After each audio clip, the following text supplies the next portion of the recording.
Hey guys, welcome. This is Interesting Andrew. I'm posting a second video today. It's on David Hume's History of England, published around the 1740s. It goes from the very beginning, um, before the Roman occupation of England forward.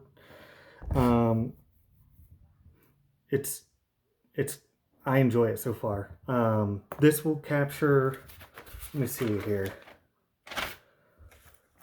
We will be reading up until chapter 5. So we'll be reviewing 4 chapters today. So, chapter 1,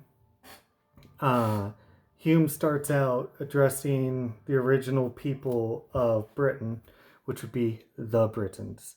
Britons. And so he starts with saying all ancient writers agree that the early inhabitants were Celti or from Gaul. Before the age of Caesar, the Britons had already developed tillage and agriculture. However, the northern inhabitants only utilized animal husbandry. So the northern people would be people of Gaul descent or Celtic descent. And then the British or the Britons would be, the more civilized, so to speak. That's all relational because they weren't.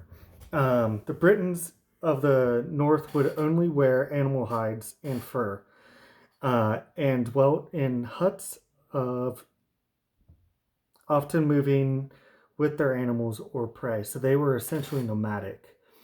Um, it said they often dwelt in the forests and the marshy areas, and then would often invade the southern Britons to rape and pillage and steal their stuff because they had actual societies, might be kind of loose, but they would have villages that they lived in and were developing agriculture and crops. And so the Britons would prey on them, of the north would prey on them. Each of the Celtic nations were monarchical, but enjoyed greater freedom than the Gaul on the mainland of Europe. War was their chief concern of their leaders. They were just raiders, essentially. All that they really had were their livestock and their desire to conquer and take stuff from people who had a surplus. Um, and then for their society, the Druid priests were judges, educators, and were exempt from war and taxes. Human sacrifices were practiced and they were often captives from the raids. The priests also forbade writing down their religious rites to prevent it from getting into the hands of the vulgar, so the common people. They were steeped in mysticism. They would have their religious practices often secluded into the dark forests and in spooky areas to prevent the people from sneaking in there and seeing what they do. And yeah, a lot of human sacrifice was practiced both in England and then in the barbarian areas to the north of Rome. Um, you see that a lot in Roman history when they go to these unconquered lands and they begin to subdue and then civilize. These people were practicing human sacrifice. You also see that in the Old Testament. The Israelites, when they're invading the Philistines and conquering them or supposed to be eradicating them, they pick up their gods and their practices and would commit human sacrifices in the form of their own children as offerings to their gods, rather than following God as he tells them to. So human sacrifice was pretty universal for barbarians across the world. And then chapter 2 is where the Romans step in. It says, when Caesar first invaded the island, it was out of a desire to explore a whole new world rather than a material wealth. After the first invasion, he pulled back to Gaul because winter was coming and they knew they were not able to subsist at that time. So they retreated back to what would be France. Um, he left the Britons with a stipulation to send people as tribute, so slaves, or what would eventually become soldiers. After the non-compliance of the people, he invaded again and established a small presence at their capital after conquering, and this was in order to maintain control. The the Romans again had basically conquered the continent for a greater part, and they desired, because of their martial spirit, to continue to explore and to continue to conquer. And so when they heard of this island, um, they literally saw it as a whole new world and a new opportunity to extend their domain. Um, so I, I have an excerpt here where I say to read on chapter the paragraph on page 4 to the chapter end. And I need to re-glue this book because my text block is coming out. So, the mad sallies of Caligula, in which he menaced Britain with an invasion, served only to expose himself and the empire to ridicule. The Britons had now, during almost a century, enjoyed their liberty unmolested when the Romans, in the reign of Claudius, began to think seriously of reducing them under their dominion, without seeking any more justifiable reason of hostility than were employed by the late Europeans in subjecting the Africans and the Americans, the African continent and the American continent. They sent over an army. This would be in AD 43. Under the command of Plautius, an able general who gained some victories and made a considerable progress in subduing the inhabitants, Claudius himself, finding matters sufficiently prepared for his reception, made a journey to Britain and received the submission of several British states, the Cantii, Atrebates, Regni, and Trinobantes, who inhabited the southeast parts of the island. I lost my place. Southeast part of the island, and whom their possessions and more cultivated manner of life rendered willing to purchase peace at the expense of their liberty. The other Britons, under the command of Caractacus, still maintained an obstinate resistance, and the Romans made little progress against them till Ostorius Scapula was sent over to command their armies in AD 50, so 7 years later. This general advance, the Roman conquest over the Britons, pierced into the countries of the Silures, a warlike nation who inhabited the banks of the Severn, defeated Caractacus, and a great battle took him prisoner and sent him to Rome, where his magnanimous behavior procured him better treatment than those conquerors usually bestowed on captive princes. So basically, he was a gentleman, and he received better treatment because of the way he was behaving.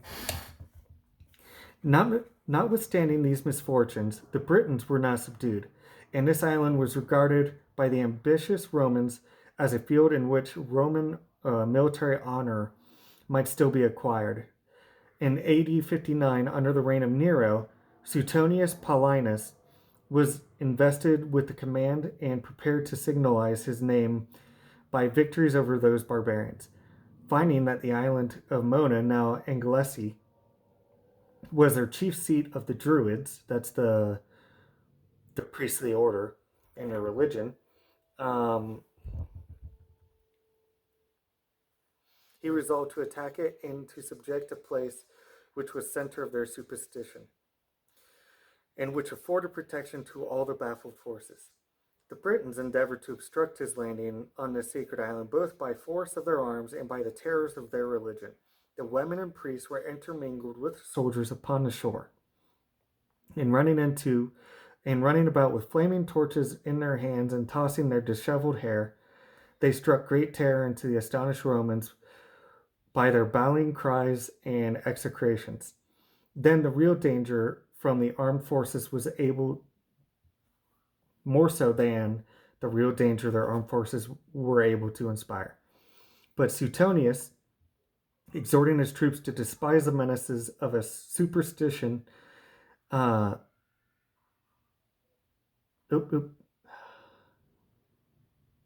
sorry, impelled them to attack, drove the Britons off the field, burned the Druids in the same fires which those priests had prepared for their captive enemies of the Britons. He thought his future progress would be easy in reducing the people to subjection. But he was disappointed in his expectation when the Britons, taking advantage of his absence, were all in arms and headed by Boadicea, queen of the Iceni, who had been treated in the most ignominious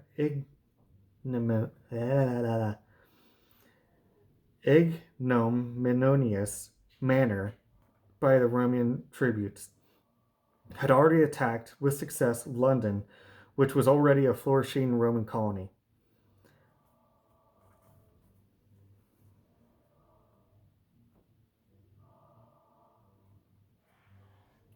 But found on his arrival that it would be requisite for the general safety to abandon that place to the merciless fury of the enemy. London was reduced to ashes, such of the inhabitants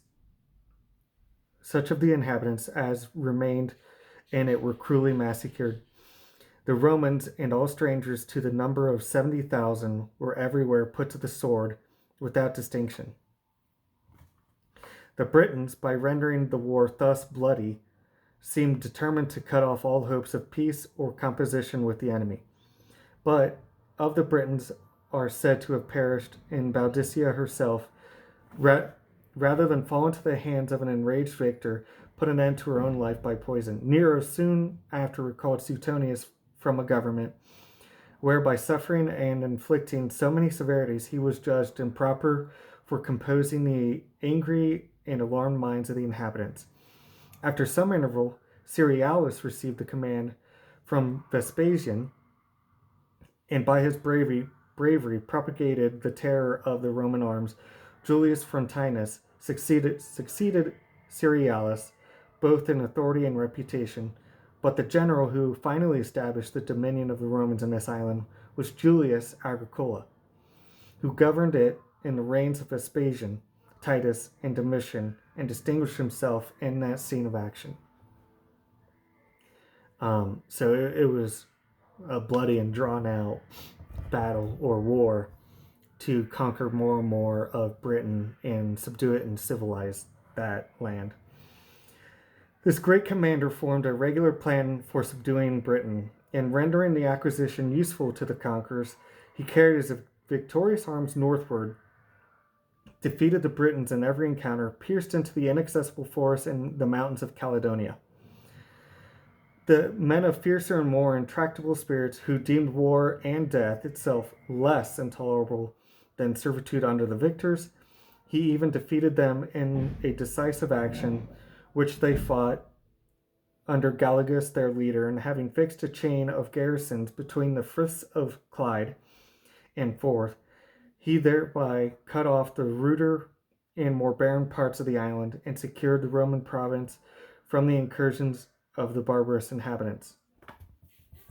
During these military enterprises, he neglected not the arts of peace. He introduced laws and civility among the Britons, taught them to desire and raise all the conveniences of life, and reconcile them to the Roman language and manners, instructed them in letters and science, and employed them every expedient to render those chains which he had forged both easy and agreeable to him.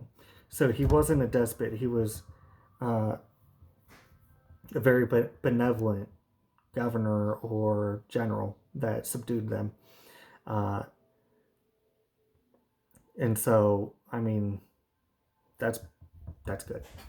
The inhabitants, having experienced both experienced how unequal their own force was to resist that of the Romans, acquiesced in their dominion of their masters and were gradually incorporated as part of the mighty empire.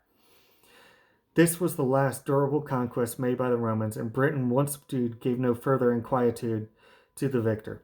Caledonia alone, defended by its barren mountains and by the contempt of which the Romans entertained for it, sometimes infested the more cultivated parts of the island by the incursions of its inhabitants.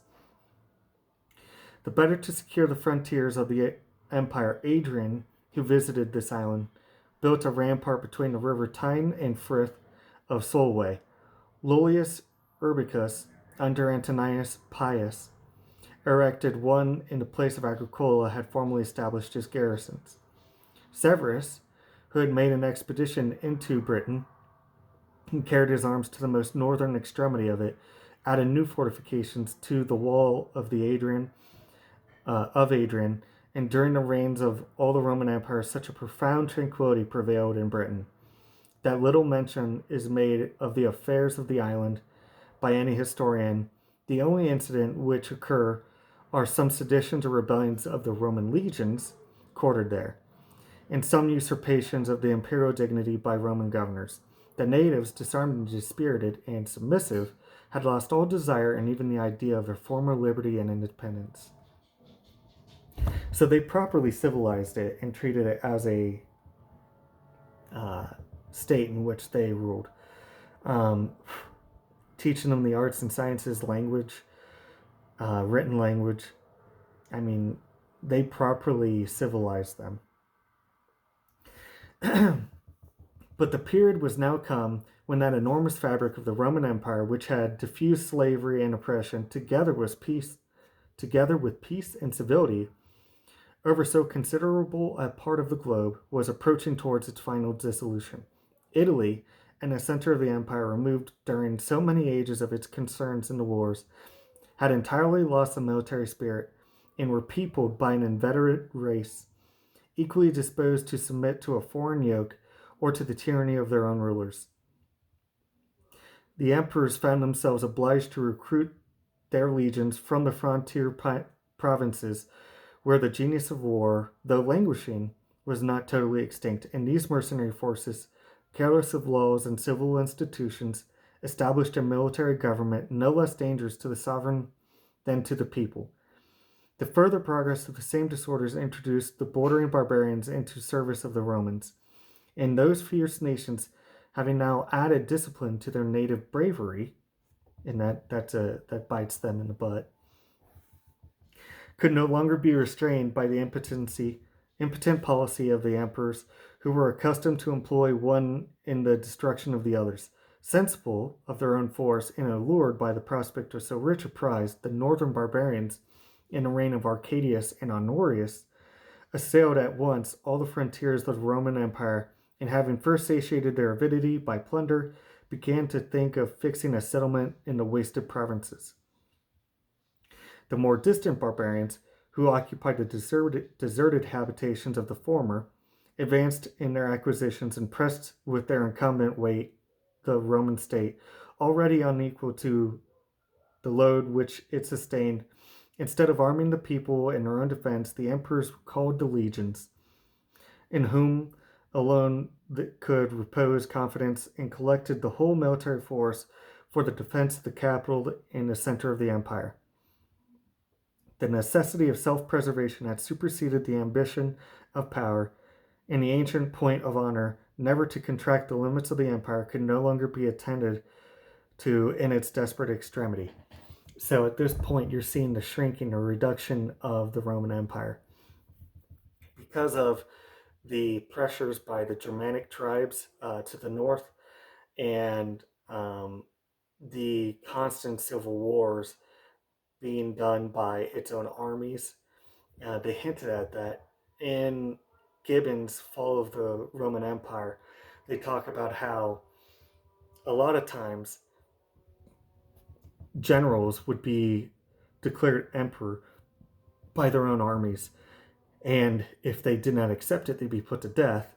And if they did accept it, they would be forced to fight in a civil war, which would also probably result in their death. this was constant over hundreds of years uh, in the late stages of the Roman Empire. And this is part of the reason why they had to pull out of Britain and leave it pretty much open for attack. Britain, by its situation, was removed from the fury of these barbarous incursions, and being also a remote province not much valued by the Romans, the legions which defended it were carried over to the protection of Italy and Gaul, so France and Italy. But that province, though secured by the sea against the inroads of the greater tribes of barbarians, found enemies on its frontiers which took advantage of its present defenseless situation. The Picts and Scots, who dwelt in the northern parts beyond the wall of Antoninus, made incursions upon their peaceable and effeminate neighbors, and besides the temporary depredation which they committed, these combined nations threatened the whole province into subjection, or, what the inhabitants more dreaded, the plunder and devastation. The Picts seem to have been a tribe of the native British race, who, having been chased into the northern parts by the conquest of Agricola, had there intermingled with the ancient inhabitants. The Scots were derived from the same Celtic origin, had first been established in Ireland, and had emigrated to the northwest coast of this island, and had long been accustomed as well from their old as their new seats to infest the Roman province by piracy and rapine. These tribes, finding their more opulent neighbors exposed to invasion, soon broke over the Roman wall, no longer defended by the Roman arms, and though a contemptible enemy in themselves, met with no resistance from the unwarlike inhabitants.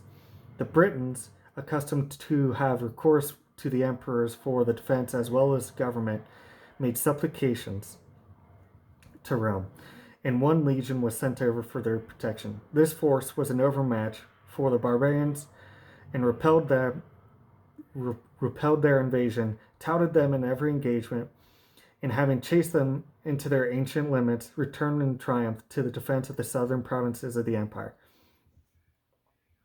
Their retreat brought on a new invasion of the enemy. The Britons made again an application to Rome, and again obtained the assistance of a legion, which proved effectual for their relief.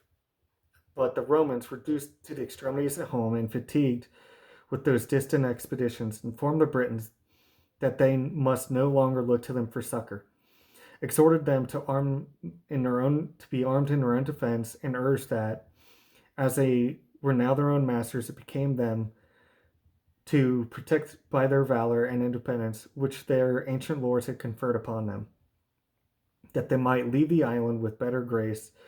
The Romans assisted them in erecting anew the wall of Severus, which was built entirely of stone, and which the Britons had not, at that time, artificers skilled enough to repair.